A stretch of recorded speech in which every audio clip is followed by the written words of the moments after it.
Hello friends, welcome to शिक्षा express आपको स्वागत।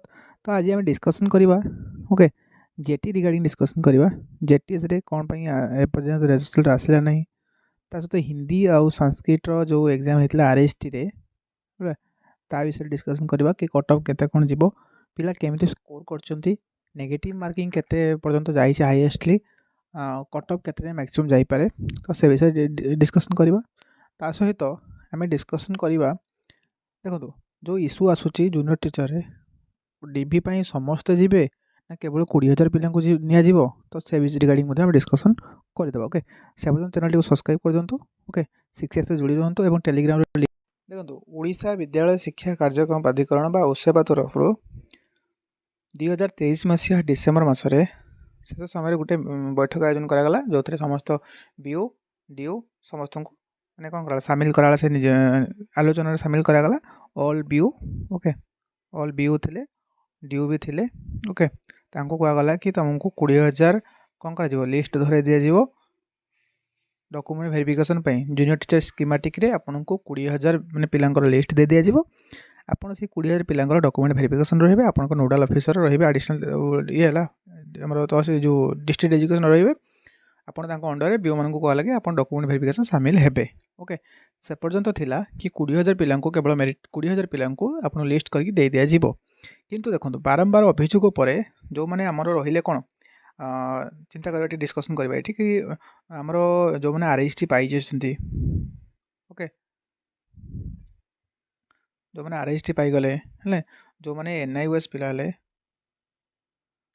ता सहित जो मैंने किसी पिला अच्छा पंचायत एग्जीक्यूटिव ऑफिसर रे चाकरी पाई आउ किसी नेशनल लेवल स्कूल हो जमीती कि एनबीएस हो केबीएस हो कि यूएबीएस रे हो तो से किसी पिला चाकरी पाई जाइए तो से यथा संभव कि जॉइन करेंगे ना ओके जूनियर टीचर से जॉइन करेंगे ना तो से जो बारंबार पिला अभियोग आसला से अभियोग को आधार करी उससे पारे जनवरी 2 तारिख रे ओके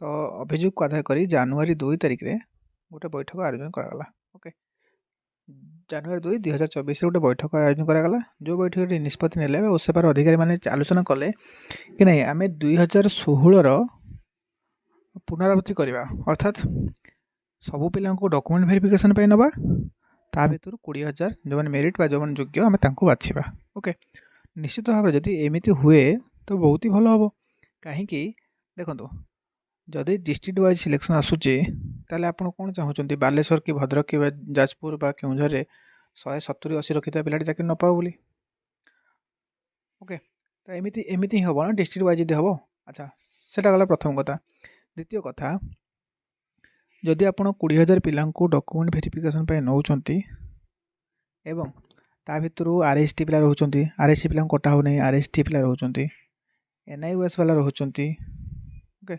एनआईओएस वाला रोच पीयू वाला रोच ताहले एमान तो कदापि आसबे नहीं डॉक्यूमेंट वेरिफिकेशन को एवं आपड़ 20,000 पिला ही ने अधिका पिला ने नहीं तेरे ताले बहुत ही कौन हम सीट फांका रही बहुत ही भैकेंट रही सीट्रे ताकू पुणी केमी फिलअप कर तो सेकेंड सिलेक्शन कि थर्ड सिलेक्शन किसी प्रोसीजर रखी ना तेणु बहुत गुड़ा भैकेंसी रही जो मैंने बहुत दिन धरी आशा अच्छा जूनियर टीचर से वंचित हेबे तेणु 1.5 गुणा कि 2 गुणा पिला नहीं मिनिमम तो आटलिस्ट से सीट गुड़ा फिलअप हो पारि था प्रथम कथा आपड़ तो कले नहीं आप कहले कि 20,000 पिला ने ठीक अच्छे तापर जदि आम प्रथम डॉक्यूमेंट वेरिफिकेशन हो जाऊँगी गोटे प्लस पॉइंट रहा कौन ना आप समस्त डॉक्यूमेंट वेरिफिकेशन गले देन बाहर कट ऑफ लिस्ट ओके जदि आपण 20,000 पिला भितर 20,000 पिला रैंक भितर आपंकर स्कोर अच्छी आप रखिपुर मार्क देन आप सिलेक्ट हेले आप डॉक्यूमेंट वेरिफिकेशन सरी जाइए देन आप सिलेक्शन लिस्ट ना आसीज आप कनसर्न डिस्ट्रिक्ट जो डिस्ट्रिक्ट आप सिलेक्शन होती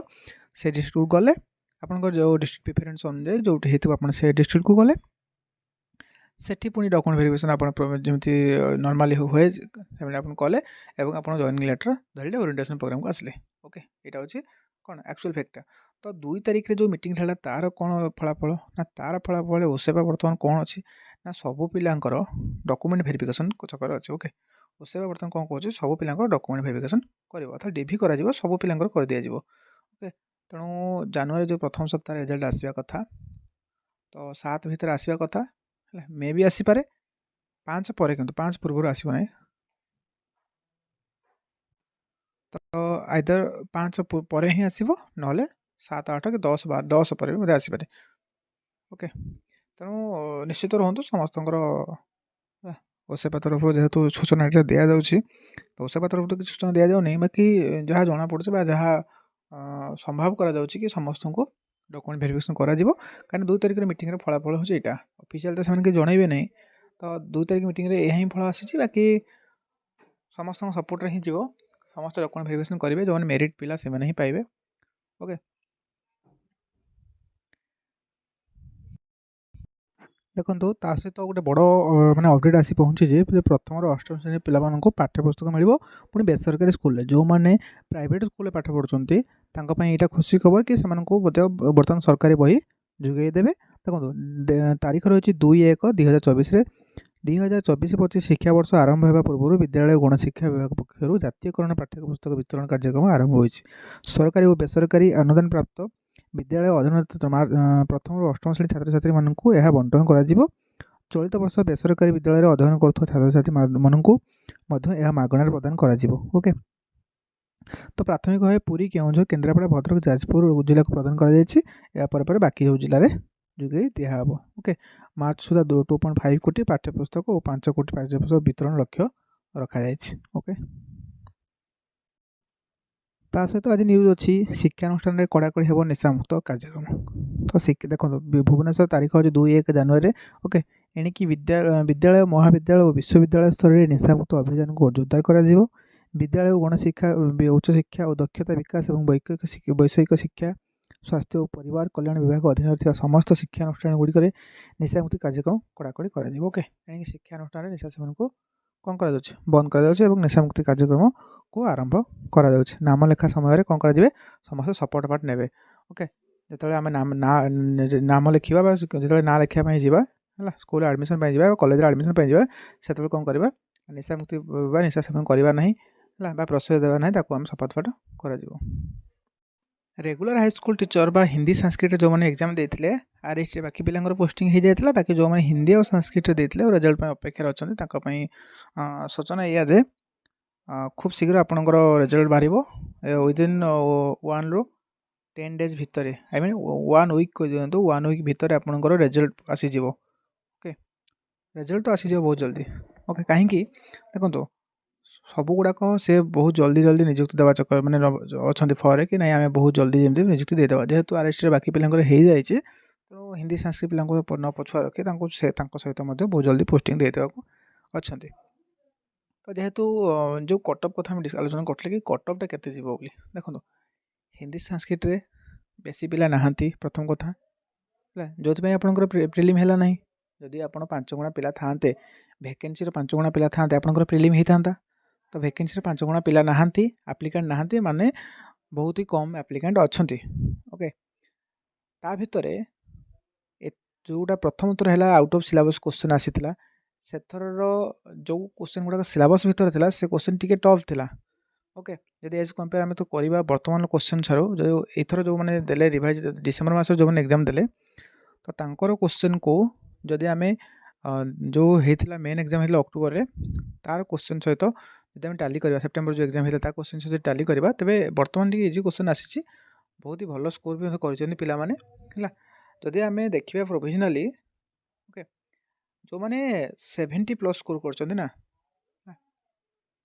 ବର୍ତ୍ତମାନ ସୁଦ୍ଧା ମୁଁ ଯେତେ ପିଲାଙ୍କର ସ୍କୋର ଦେଖିଲେଣି, ମୋତେ ଲାଗୁଛି କି 70 ପରେ ଯେଉଁମାନେ ଅଛନ୍ତି ସେମାନଙ୍କୁ ଚାନ୍ସେସ୍ ଅଛି। But I M not sure କି ଏତିକି ହିଁ କଟଅଫ୍ ଯିବ କି 72 କି 75, 78 କି 80, 85, 90 କଟଅଫ୍ ଯିବ, ମୁଁ ତାର କୌଣସି ସିଓରିଟି ନୁହଁ।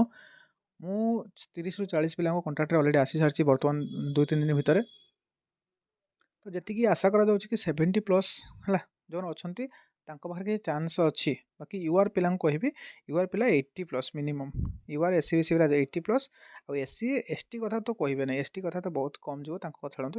SCରେ 65ରୁ 70 ଭିତରେ ରହି, ମାନେ 60-70 ଉପରେ ଯେଉଁମାନେ ରଖିଛନ୍ତି ତାଙ୍କର ଚାନ୍ସେସ୍ ଅଛି। ଆଉ ୟୁଆର୍ ଯେଉଁମାନେ ୟୁଆର୍ ବା SC BC ଯେଉଁମାନେ 80+ ରଖିଛନ୍ତି ତାଙ୍କର ଚାନ୍ସେସ୍ ଅଛି ହିନ୍ଦୀ ଆଉ ସାଂସ୍କ୍ରିଟ ପିଲାଙ୍କ ପାଇଁ। ତେଣୁ ଆହୁରି ପିଲାଙ୍କ ତଥ୍ୟ ନିଆଯାଉଛି ଯେ କେତେ କ'ଣ କଟଅଫ୍ ଯିବ, ହେଲା। ତ ଜଣାପଡ଼ିଲା ପରେ ସମ୍ପୂର୍ଣ୍ଣ ଭିଡ଼ିଓ ଗୋଟେ ୟା ପରେ ବନେଇଦେବି। ତ ବର୍ତ୍ତମାନ ଏଇଟା ଏକ୍ଜାକ୍ଟ କଟଅଫ୍ ଭାବିବା ନାହିଁ, ଏଇଟା ପ୍ରୋଭିଜନାଲ୍ କଟଅଫ୍। ପ୍ରୋଭିଜନାଲି ମାନେ ମୋର ପ୍ରୋଭିଜନାଲି କି ମୁଁ ଯେଉଁ 30-40 ପିଲାଙ୍କ ସହିତ ଯେଉଁ କଣ୍ଟାକ୍ଟ କରିଛି ତାଙ୍କ ଥ୍ରୁ ଯାହା ଯେତିକି ଜାଣିଛି ସେତିକି ହିଁ ସ୍କୋର ବର୍ତ୍ତମାନ ପିଲା ରଖୁଛନ୍ତି। କିଏ 65, 62, 68, 70, 75, 80, 85, 84, 90 ତ ଏମିତି ସ୍କୋର ହିଁ କରୁଛନ୍ତି। ଓକେ, ମୋର ଏଇ ଗୋଟେ ପିଲାଟେ ମୋ ନିଜର ଜଣେ ଘରୋଇ ଲୋକ ଦେଇଛନ୍ତି, ଏକ୍ଜାମ୍ ଦେଇଛନ୍ତି, ତାଙ୍କର 48 ଅଛି। ଓକେ, ତ ଏଇଭଳିଆ ନର୍ମାଲ୍ ସ୍କୋର ସବୁ ଅଛି। ଓକେ, କଟ୍ ଅଫ୍ ଏତିକି ଭିତରେ ହିଁ ରହିବ, ଏହାଠୁ ଅଧିକା ରହିବ ନାହିଁ। ତ ଆଜିର ଭିଡ଼ିଓରେ ଏତିକି ତଥ୍ୟ ଥିଲା। ଯଦି ଭିଡ଼ିଓଟି ଭଲ ଲାଗୁଛି ଚ୍ୟାନେଲକୁ ସବସ୍କ୍ରାଇବ୍ କରିଦିଅନ୍ତୁ। ଓକେ,